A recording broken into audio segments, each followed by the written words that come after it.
Well,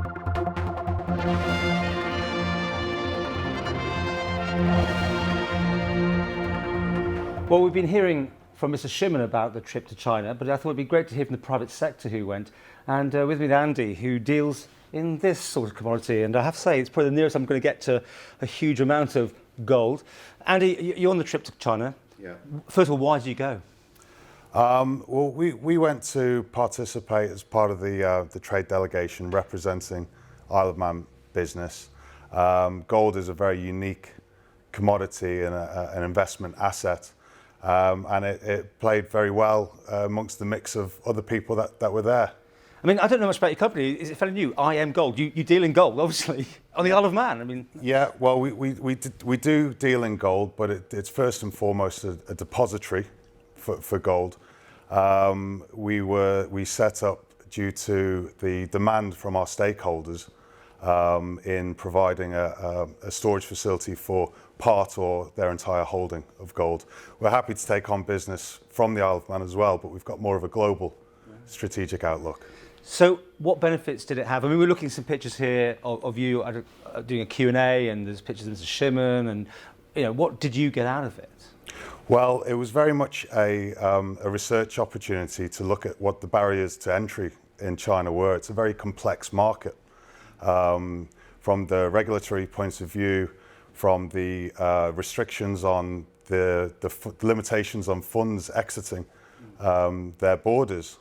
So we were there to make contact with potential joint venture partners, with law firms, and to get a feel of the market and really get an understanding of which are the best geographic locations. Obviously, with the trade delegation, we were allowed to go to Beijing, which is very ministerial, Guangzhou, which is very much trade and manufacturing, and Shanghai, which was more ideal for us, which is very much the finance side of the city. So obviously the main question is, did you get what you wanted out of it? Was it worth going? Yeah, very much so. To the extent that I stayed for an extra week. It gave me an opportunity to meet up with some of the other people from the Isle of Man, some of the other companies from the Isle of Man that already have a representative office there. And it also gave me an opportunity to look at potential offices for us. So people don't get a lot of feedback from these things, the general public, but this is why I've come to see you. I mean, it was a good idea. It will hopefully bring business to Isle of Man PLC. Yeah, very much so. I think it demonstrated the intention by the Department of Economic Development to develop business on the Isle of Man. They provided a whole load of translated bilingual brochures and PowerPoints. They have a Shanghai representative office with two very competent individuals there who were able to organize events, seminars, networking events, media events where we were able to have one-on-ones with the media.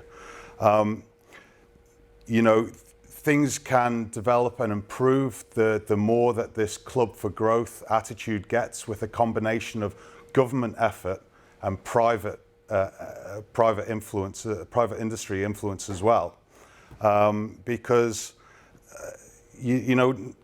not only did the trip demonstrate the government's intention to grow business, it also demonstrated industry's willingness to invest overseas, to look beyond our borders.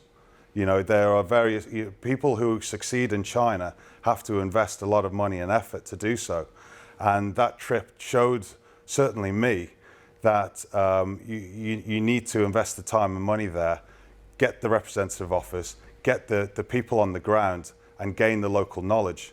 Because without that, and it's a long-term project, but without that, you can't jump in and jump out, because there's so many people out there trying to crack into a 1.3 billion person market.